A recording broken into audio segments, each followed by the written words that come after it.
بسم اللہ الرحمن الرحیم الحمدللہ رب العالمین۔ حقیقی معلومات کے ساتھ حاضر خدمت ہوں۔ آج کا جو میرا موضوع ہے وہ بہت نہایت ایک اہم موضوع ہے، جس کے اوپر اگر توجہ دی جائے تو ہمارے اندر انقلابی تبدیلیاں پیدا ہو سکتی ہیں۔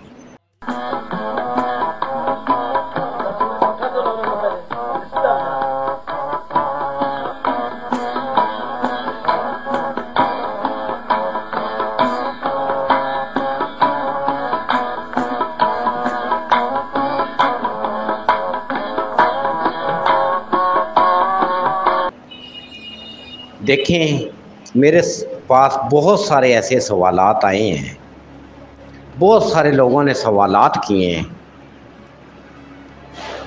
جو آج میں آپ کے پیش نظر کر رہا ہوں۔ لیکن اس سے پہلے میں آپ سے گزارش کروں گا کہ میرا حقیقی معلومات چینل کو ضرور سبسکرائب کریں تاکہ آنے والی ویڈیو کا نوٹیفیکیشن آپ کو ملتا رہے، اور میری یہ ویڈیو آپ پوری سنیں، آپ کو سمجھ آئے گی کہ کہاں ہم غلطیاں کر رہے ہیں اور ہمارے اعمال ضائع ہوتے ہیں۔ دیکھیں، ہر بندہ نماز بھی پڑھتا ہے، میں نے دیکھا ہے اکثر میری گفتگو کا خلاصہ معاشرتی حوالے سے بھی ہوا کرتا ہے کہ معاشرے میں جو چیزیں دیکھنے میں آتی ہیں، میں نے کئی جگہ پہ یہ دیکھا ہے کہ لوگ ایسا کام بھی کر رہے ہیں جس سے شریعت منع کرتی ہے، اور وہ کہتے ہیں کہ یہ اپنی جگہ، یہ اپنی جگہ۔ دیکھیں، آپ اگر غور سے اپنے ذہن کو دیکھیں تو آپ کو پتہ چلے گا کہ کتنی عجیب سی بات ہے کہ جیسے آپ اللہ کو کچھ دینے جا رہے ہیں اور اللہ ہی اسی چیز کو منع کر رہا ہے۔ تو اللہ سود کا کام کرتے تھے۔ دیکھیں، سود کا کام ایسا ہے کہ جس کے بارے میں اعلان جنگ کا کہا گیا ہے۔ تو میں نے ان سے کہا کہ آپ بڑے باشرہ آدمی ہیں، نماز بھی پڑھتے ہیں، روزے بھی رکھتے ہیں، بڑا، لیکن آپ یہ ساتھ ساتھ ایک ایسا کام ہے کہ جس کے بارے میں اعلان جنگ کا حکم ہے تو آپ کر رہے ہیں۔ تو وہ مجھے صاحب کہنے لگے کہ سود کا کام اپنی جگہ ہے، نماز اپنی جگہ ہے۔ میں نے کہا جی، یہ بڑی عجیب سی بات ہے کہ اللہ ہی جس کی آپ عبادت کر رہے ہیں وہی اسی چیز کو روک رہا ہے، تو پھر عبادت کس چیز کی؟ اللہ کو تو کسی چیز کی ضرورت نہیں، اللہ صمد ہے، تو لہٰذا ہمیں ان چیزوں کو سمجھنے کی ضرورت ہے۔ میں نے بہت سارے ایسے حضرات دیکھے ہیں جو ایسے کام کر رہے ہیں جس کو شریعت منع کرتی ہے، اور وہ خود وہ کام سارے انجام دے رہے ہوتے ہیں اور ساتھ نماز بھی پڑھ رہے ہوتے ہیں۔ ایسی بات کو خود ایک عقل مند آدمی، میں کہتا ہوں ایک بشرہ یا شریعت والا آدمی نہ بھی ہو، ایک عقل مند آدمی ان چیزوں کو خود سمجھ سکتا ہے کہ جس اللہ پاک نے آپ کو زندگی بخشی ہے، آپ کو نیک کام کرنے کا بتایا ہے، اسی کی آپ عبادت کرتے ہیں، اور دوسری طرف آپ اپنی من مرضی کرتے ہیں۔ کوئی لوگ پیسے جمع کرتے رہتے ہیں سارا زندگی، کوئی لوگ ناجائز کاموں سے آمدن حاصل کرتے رہتے ہیں۔ تو یہ بڑا عجیب سا مسئلہ ہے، اور میں معاشرتی حوالے سے جو گفتگو ہوتی ہے، میری گفتگو کا خلاصہ کسی بندے کو ٹارگٹ کرنا نہیں ہوتا۔ مجھے لوگ کچھ چیزیں بتاتے ہیں، جب میں معاشرے میں خود دیکھتا ہوں تو میں اس کے اوپر گفتگو کرتا ہوں۔ میں نے ایک جگہ پہ دیکھا کہ ایک جگہ پہ لوگ غیبت کر رہے ہیں جی۔ اب غیبت آپ خود دیکھیں کہ جس کو مردہ بائی کے گوشت کھانے کے مترادف کہا گیا ہے، یہ عام اور فہم بات سمجھی جاتی ہے، یہ کوئی چیز ہی نہیں سمجھی جاتی، حالانکہ یہ اتنا بڑا گناہ ہے کہ آپ اس کا اندازہ نہیں کر سکتے۔ اور ہم نماز بھی پڑھ رہے ہیں، بہتان ہم لگا رہے ہیں، ایک بندے کے اندر وہ چیز موجود بھی نہیں ہے، ہم اس کے اوپر سونپ رہے ہیں، اور ہم اس کو کچھ سمجھتے ہی نہیں ہیں۔ موبائل ہے جو اس وقت موجودہ ضرورت ہے، اس کے اندر بھی ہم نے بے شمار ایسی پریشانیاں، ایسی حرکات دیکھنے میں آتی ہیں، تو افسوس ہوتا ہے کہ ہم یہ دیکھیں کہ قرآن پاک کی جو تعلیمات ہے، اللہ پاک نے ہمیں جو قرآن پاک کے ذریعے جو چیزیں سمجھائی ہیں، جو چیزیں ہمیں کرنے کا حکم صادر فرمایا ہے، ایک طرف تو ہم کہتے ہیں کہ نماز پڑھنی چاہیے، بڑی اس کے اوپر زور دیا گیا ہے، حکم آیا ہے، لیکن دوسری طرف اگر ہم دیکھیں تو ہم ساری کی ساری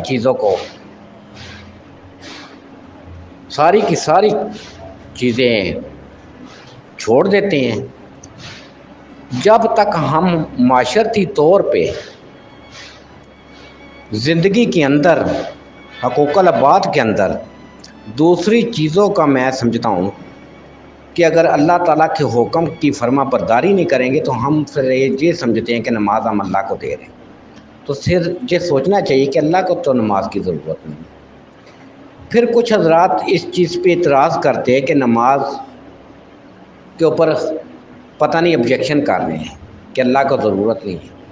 اللہ نے آپ کے لیے نماز کا حکم دیا ہے کہ آپ نماز پڑھیں گے تو میرے حکم کی بجا پری لائیں گے کہ میں نے کیا حکم صادر فرمائے ہیں۔ آپ جس ہستی کی عبادت کر رہے ہیں، جس اللہ کی عبادت کر رہے ہیں جو وحدہ لا شریک ہے، جس کا کوئی شریک نہیں ہے، اسی کے بتائے ہوئے طریقے پہ آپ عمل نہیں کرتے۔ میں عمل نہیں کرتا، معاشرتی طور پہ میں نے نہیں دیکھا، ہر جگہ پہ برائی۔ یہی چیزیں ہمیں، میرے خیال میں مجھے سمجھ نہیں آتی کہ ہم کس قسم کے عبادات اور دوسری چیزیں کرتے ہیں۔ ان چیزوں کی طرف دھیان کرنا چاہیے۔ ہمیں اللہ کی عبادت اس طرح کرنی چاہیے کہ وہ واقعی لائق عبادت ہے، جس نے ہمیں زندگی بخشی ہے، جس نے ہمیں زندگی کے رہنے کے اصول بتائے ہیں، لیکن افسوس کا مقام غیبت عام ہے، بہتان عام ہے، چغلی عام ہے، شراب عام ہے، اور بہت ساری ایسی چیزیں جو اسلام منع کرتا ہے، نشہ آور چیزیں، وہ ساری عام ہیں۔ تو اگر ہم اس کے ساتھ ساتھ نماز بھی پڑھتے ہیں، دوسری طرف نافرمانی کے بھی مرتکب ہو رہے ہیں، تو پھر میرے خیال میں ہمیں پہلے ان چیزوں کو چھوڑ دینا چاہیے۔ بہت سارے لوگ شراب پی رہے ہیں، معاشرتی طور پہ میں نے دیکھا ہے، اور اللہ کا ذکر بھی کر رہے ہیں، ادھر سے ہی نافرمانی ہے، ادھر سے بھی ذکر ہے۔ یہ بھی چیز سمجھنے کی ضرورت ہے کہ اگر آپ ان چیزوں کو چھوڑ دیں، جب اللہ نے منع فرمایا ہے تو ہم ان چیزوں کو چھوڑ دیں کیوں نہیں؟ ہمیں اپنی زندگی بڑے پرامن طریقے سے، بڑے پیار محبت سے گزارنی۔ زندگی ایک سفر ہے جو 70 سال، 65 سال، 60 سال کے اوپر محیط ہے، تو ہم اپنی زندگی کو اس طرح گزاریں کہ اگر ہم دنیا سے چلے جائیں تو لوگ ہمیں اچھے الفاظ میں یاد کریں، نہ کہ ہمیں برے الفاظ سے یاد کریں کہ یہ بندہ دنیا سے چلا گیا۔ تو ہمیں چاہیے کہ ہم اپنی زندگی کے اندر پیار، محبت، شفقت، بھائی چارے کی فضا کو قائم کریں۔ آپ نے اکثر دیکھا ہوگا، میں نے بھی یہ اکثر سنا ہے کہ ہمارے معاشرے میں کسی کے پاس صرف اور صرف پیسہ آ جائے تو وہ یہ سمجھتا ہے کہ یہ اللہ کی رحمت ہے۔ صرف پیسہ اس کے پاس ہونا تو کہتے ہیں اللہ کی رحمت اس کے اوپر ہے۔ مجھے ایک واقعہ اسی صورت میں یاد آیا کہ میں ایک جگہ بیٹھا ہوا تھا، تو میرے ساتھ ایک میرے جاننے والے احباب تھے، تو انہوں نے مجھے کہا کہ وہ سامنے کوٹھی دیکھی ہے۔ میں نے کہا جی یہ بالکل دیکھی ہے کوٹھی۔ تو کہتے جی یہ کوٹھی والے بندے کے اوپر اللہ کا بڑا کرم ہے۔ میں نے کہا جی اچھا۔ کہتے جی شراب یہ پیتے، مثلا انہوں نے مجھے اس کے 15 ایسے کام بتائے کہ جو شریعت اس کے اوپر سختی سے منع کرتی ہے۔ تو مجھے کہتے جی ان کو دیکھیں اللہ کی ان کے اوپر کتنی رحمت ہے۔ میں نے کہا جی میرے بھائی، یہ جو کام آپ نے بتائے ہیں 15 گنا، یہ تو رحمت جس کے اوپر ہو وہ تو کرتا ہی نہیں ہے۔ تو آپ نے ہر چیز کو پیسے کے اندر رحمت بنا لی ہے۔ یہ 15 جو آپ کبیرہ گناہ، صغیرہ بھی نہیں کبیرہ گناہ مجھے گنوا رہے ہیں، یہ کیا ہے؟ کسی شخص کے اوپر رحمت کی نشانی ہے۔ رحمت کی نشانی یہ ہے کہ بندہ اچھے کام کر رہا ہے۔ اگر ایک بندہ اچھے کام کر رہا ہے تو سمجھے کہ وہ رحمت کی نشانی ہے۔ ایک بندہ نماز پڑھ رہا ہے، روزے رکھ رہا ہے، فرائض کا اہتمام کر رہا ہے، لیکن اس کے دنیا کے سارے معاملات غلط ہیں، جھوٹ بولنا، فراڈ کرنا، چغلی کرنا، غیبت کرنا، بہتان لگانا، کیا آپ اس کو رحمت سمجھتے ہیں؟ میں تو نہیں سمجھتا، اور میں یہ سمجھتا ہوں کہ آپ اور میں، میری گفتگو معاشرتی حوالے سے ہوا کرتی ہے کہ اگر ہم اللہ کی عبادت کر رہے ہیں تو دوسری طرف ان کاموں سے باز نہیں آ رہے، تو ہماری پھر میرے خیال میں وہ روحانی طاقت جو انسان کو ملتی ہے وہ کسی کام کی نہیں ہے۔ تو ہمیں اللہ کی عبادات کے ساتھ ساتھ، اللہ کے ذکر کے ساتھ ساتھ، ہمیں حقوق العباد، حقوق اللہ کی طرف بھی توجہ دینی چاہیے۔ ہمارے معاشرے میں اکثر دیکھا گیا کہ 4 بندے بیٹھے ہوئے ہیں، ایک بندہ اٹھ کے گیا، اس کی برائی شروع۔ ہر بندہ آپ نے دیکھا ہوگا کہ دوسرے کے اوپر انگلی اٹھا رہا ہے، کبھی اس نے اپنے آپ کو غلط نہیں کہا۔ تو ہمیں ان چیزوں سے دور رہنا چاہیے۔ ہمارے معاشرے میں میں نے ہزاروں چیزیں دیکھی کہ تقریریں بھی ہوتی ہیں، بڑے بڑے اہتمام ہوتے ہیں، بڑی بڑی محفلیں ہوتی ہیں، لیکن عمل دیکھنے میں نہیں آتا۔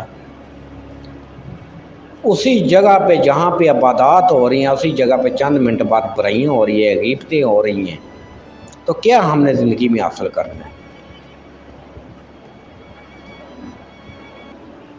بڑی بڑی محفلیں میں نے دیکھی جو ذوق شوق کی محفلیں تھیں، لیکن کوئی اس کے اوپر عمل نہیں ہے۔ گلرا شریف پاکستان میں پیر نصیر الدین نصیر رحمۃ اللہ کی خدمات آپ دیکھیں، انہوں نے اسلام کے لیے جو خدمات اور لوگوں کو جو سمجھایا ہے، کیا ہم نے اس کے اوپر عمل کیا ہے؟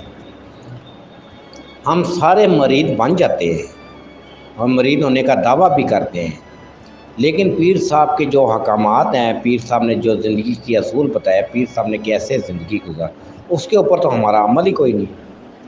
تو سوچنے کی بات ہے، ہم مرید کس قسم کے؟ جب تک میں یہ سمجھتا ہوں کہ انسان کسی ہستی کا مرید ہونے کے بعد اس کی ہدایات پہ عمل نہیں کرتا، تو پھر اس کا مرید کس قسم کا ہے؟ اس کا رہنما نے تو اس کو بڑے اعلیٰ اصول سمجھائے تھے۔ نبی کریم صلی اللہ علیہ وسلم کی زندگی ہمارے لیے عملی نمونہ ہے۔ کیا ہم نے نبی کی جو زندگی ہے صلی اللہ علیہ وسلم، کیا اس سے کیا سیکھا ہے؟ صحابہ کرام رضی اللہ تعالیٰ عنہ کی جو زندگی ہے وہ ہمارے لیے کیا نمونہ پیش کرتی ہے؟ اہل بیت کی زندگی ہمارے لیے کیا نمونہ پیش کرتی ہے؟ کیا ہم نے ان کی طرف کبھی غور کیا؟ ہم سارا دن ایک دوسرے کو حضرت عمر فاروق رضی اللہ تعالیٰ عنہ ہو کے، حضرت ابو بکر صدیق رضی اللہ تعالیٰ عنہ ہو کے، حضرت عثمان غنی رضی اللہ تعالیٰ عنہ ہو کے، حضرت علی علیہ السلام کے، اور بہت سارے جلیل القدر صحابہ کے قصے، اولیاء اللہ کے قصے، کرامات، جو ایک دوسرے کو ضرور سناتے ہیں، میں نے دیکھا ہے معاشرے میں، لیکن اس کے اندر بھی ہماری دنیا داری کے مفاد شامل ہوتے ہیں۔ ہم یہ نہیں سوچتے کہ جو اللہ اللہ بندہ ہے وہ آپ کو کس چیز کی تلقین کر رہے ہیں، لیکن ہم اس کے پاس بھی وہ چیزیں لے کر چلے جاتے ہیں جس سے اللہ نے منع فرمایا ہے۔ مجھے یہ چاہیے، ساری دنیا کی محل لے کر اس کے پاس چلے، کیا اس سے وہ ہستی سے وہ چیز حاصل کرے کہ سرکار مجھے ایسی چیز بتائیں کہ میں دنیا میں بھی اور آخرت میں سرخ ہوں، لیکن میرا مکان نہیں بنا، میرا بنگلہ نہیں بنا، اور پیر صاحب نے کئی مرتبہ اپنے خطابات میں کہا ہے، تو یہی چیزیں ہمارے لیے باعث زحمت ہیں۔ یہ تو چیزیں ہندوؤں کو بھی ملی ہیں، یہ تو چیزیں یہودیوں کے پاس بھی ہیں۔ آپ دنیا کا کوئی مذہب اٹھا کے دیکھ لیں، کیا ان کے پاس دولت نہیں ہے؟ کیا ان کے پاس دنیا کے ساز و سامان موجود نہیں ہے؟ پھر آپ میں کیا فرق ہے؟ آپ آخری نبی کریم صلی اللہ علیہ وسلم کے اوپر یقین رکھتے ہیں کہ یہ آخری نبی ہے، ان کے بعد کوئی نبی نہیں آئے گا، اور ہمارے لیے نبی کریم صلی اللہ علیہ وسلم کی جو عملی زندگی ہے اس کو دیکھنا چاہیے۔ کیا امریکہ، اسرائیل، ہندوستان، آسٹریلیا، یو کے، یو ایس اے، کیا ان کے پاس کیا سامان نہیں ہے، ساز و سامان نہیں ہے؟ یہ تو بلکہ بہت سارا ان کے پاس ساز و سامان ہے۔ تو کیا یہ بہت بڑی عبادات کر رہے ہیں؟ آپ کے خیال آپ چیز کو سمجھیں کہ اسلام ہمیں کیا چیز پیش کر رہے ہیں۔ ہم دولت کو رحمت تصور کرتے ہیں۔ اگر آپ زندگی کے اندر آپ سے کوئی شخص خوش ہی نہیں ہے تو پھر آپ اپنے آپ کو زحمت تصور کریں۔ ہر بندہ آپ سے دور ہونا چاہ رہا ہے، آپ کی زندگی سے دور ہونا چاہ رہا ہے کہ یہ بندہ مجھے ملے بھی نہ۔ وہ کیوں دور ہونا چاہتا ہے؟ آپ کو لوگ ملنے کی خواہش کریں کہ یار مجھے ملنے کی خواہش کرے تو وہ بندہ قابل ذکر بندہ ہے، جس کے جاننے کے بعد بھی اس کی قبر پہ فاتحہ خوانی کرتے ہیں لوگ۔ آج دیکھیں حضرت علی حجویری لاہور داتا صاحب کے نام سے مشہور ہے، کروڑوں دنیا ادھر فاتحہ خوانی کر رہی ہے۔ پیر میر علی شاہ صاحب گولرا شریف کے مزار پہ آپ جا کے دیکھیں، کروڑوں دنیا ادھر ہزاروں لوگ قرآن خوانی کر رہے ہیں۔ آپ ہندوستان میں جا کے دیکھیں، معین الدین چشتی صاحب کے مزار پہ، بلے شاہ صاحب کے اور واصف علی واصف صاحب کے، جو آپ ان لوگوں کی زندگیاں پڑھ کر دیکھیں، ان کی قبریں ویران نہیں ہوئیں، وہ زندہ ہیں۔ جن کا نام زندہ ہے وہ ہستیاں بھی زندہ ہیں۔ کیوں زندہ ہیں؟ انہوں نے زندگی میں ان کے کام دیکھے، علی حجویری کے کام دیکھیں، معین الدین چشتی کے غریب نواز ان کے کام دیکھے، پیر مہر علی شاہ صاحب کے کام دیکھیں۔ انہوں نے اپنی زندگی میں کس قسم کی زندگی گزاری؟ کیا ہم اس قسم کی زندگی گزار رہے ہیں؟ ہمیں تو اپنے دادے پردادے کا نام نہیں پتہ ہوگا۔ کیا ہم آج کوئی شخص اپنی چوتھی پوسٹ میں پیچھے جا کے مجھے کسی کا نام بتائے تو اس کو نہیں پتہ، لیکن آج کا پیدا ہونے والا بچہ بھی 10 سال کا ہوگا تو میں اس کو علی حجویری داتا دربار کا نام پتہ ہوگا، علامہ اقبال کا نام پتہ ہوگا، مہر علی کا نام پتہ ہوگا، معین الدین چشتی کا نام پتہ ہوگا۔ کیوں؟ وجہ کیا؟ کہ ان لوگوں نے اپنی زندگیوں کو اسلام کے مطابق ڈالا، اللہ اور اللہ کے رسول کے مطابق ڈالا، لوگوں کی خدمات کی۔ معین الدین چشتی رحمۃ اللہ کے ہاتھ 99 لاکھ آدمیوں نے اسلام قبول کیا۔ اس کی پیچھے وجہ کیا تھی؟ آپ دیکھیں، جو 99 لاکھ تقریباً 1 کروڑ آدمی کے قریب اسلام قبول کیا، اس کی وجہ کیا تھی؟ اسلام قبول کیا اس کا مقصد یہ تھا کہ وہ لوگ پہلے اسلام انہوں نے قبول نہیں کیا تھا، یعنی وہ کسی اور مذہب سے تعلق رکھتے، اور وہ معین الدین چشتی کا وہ کون سا مقام تھا کہ جس نے انہوں کو اسلام میں آنے پہ مجبور کر دیا؟ انہوں نے دیکھا کہ معین الدین چشتی رحمۃ اللہ اتنے باوقار کے ایک مسلمان کے ساتھ اور ایک غیر مذہب کے ساتھ بھی ان کا سلوک یکساں ہے۔ یہ کون سا مذہب ہے؟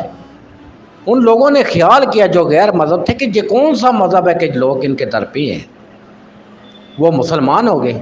کیا آج کا مسلمان کیا اپنے اندر وہ تربیت کا حامل ہے؟ تو ہمیں جب تک اپنی زندگی کے اندر عملی نمونہ نہیں ہم پیش کریں گے، لوگ ہماری باتیں کیسے سنیں گے؟ ہم صرف اور صرف، میں گفتگو کا ایک مرتبہ پھر یہ کہتا ہوں کہ میری گفتگو کا خلاصہ معاشرتی حوالے سے ہوا کرتا ہے، ہم صرف اور صرف اٹیک کرتے ہیں۔ اگر کوئی درود پاک کی محفل کروا رہا ہے تو اس کو کہتے ہیں جی جس نے نماز کیوں نہیں پڑھی؟ اٹیک کرنا ہمارا معمول بن گیا ہے۔ اگر کوئی بندہ ایک کام اچھا کر رہا ہے اس کو وہ تو کرنے دو، نماز بھی پڑھ لے گا، وہ روزے بھی رکھ لے گا کہ، لیکن اٹیک کرنا معمول ہے، ضد بضدی۔ اسی لیے ہمارے معاشرے میں وہ فساد برپا ہو گیا، فراڈ عام ہے، جھوٹ عام ہے۔ منافق کے بارے میں جو اتنی بڑی سختی سے تلقین آئی ہے کہ منافق کی 3 نشانی ہے، جب بھی بولے گا جھوٹ ہی بولے گا، جب اس کے پاس امانت رکھوائی جائے گی تو خیانت کرے گا، تو وعدہ وفا نہیں کرے گا۔ تو اب دیکھیں کہ کیا آپ خود اندازہ لگا لیں کہ کیا جھوٹ عام نہیں ہے، کیا وعدہ خلافی نہیں ہو رہی؟ آپ کسی کے پاس پیسے رکھوا دیں، کل آپ کو ملنے ہی نہیں ہے، الٹا 4 دن بعد آپ کو پتہ چلے گا آپ سے ادھار مانگنا شروع ہو جائیں گے۔ کبھی آپ نے دیکھا ہے کہ کبھی پاکستان کے اندر اگر ہم اسلام کی بالادستی چاہتے ہیں، اسلام کے اندر مضبوطی چاہتے ہیں، تو ہمیں ان چیزوں کی پیروی کرنی چاہیے، اور نبی کریم صلی اللہ علیہ وآلہ وسلم کی زندگی سے جو اسوہ حسنہ ہے، جو سیرت ہے، اس سے سبق سیکھنا چاہیے۔ لیکن ہم کن چکروں میں پھنس گئے، اپنی زندگیوں کو پامال کیا، اپنے وقت کو ضائع کیا۔ ہر بندے کی جو طاقت ہے وہ صرف ایک کام کے اندر صرف ہو رہی ہے کہ پیسہ کہاں سے کمایا جائے، بے شک حلال ہو یا حرام ہو مجھے کچھ نہیں پتہ۔ اور جہاں تک انسان کے نوجوانوں کا ذہن بن گیا کہ انسان کی عزت پیسے سے ہی ہوتی ہے، انسان کا سب کچھ پیسے سے ہی ہوتا ہے۔ آپ کیا یہ سوچ ایک اچھے آدمی کی سوچ ہے؟ کیا پیسوں سے انسان کی عزت ہوتی ہے؟ پیسہ تو اللہ تعالیٰ کی ذات جس مرضی کو دے دے، علم جس مرضی کو عطا کر دے، اپنا ذکر کرنے کی زبان اس کے زبان سے اس کا اپنا ذکر جاری کروا دے۔ بات تو اس کو سمجھنے کی ہے، لیکن ہم اس کو سمجھتے ہی نہیں۔ کیا ہمیں اللہ نے عقل کی باتیں ہم پہ نہیں اتاری؟ ہم عقل سے کام ہی نہیں لیتے۔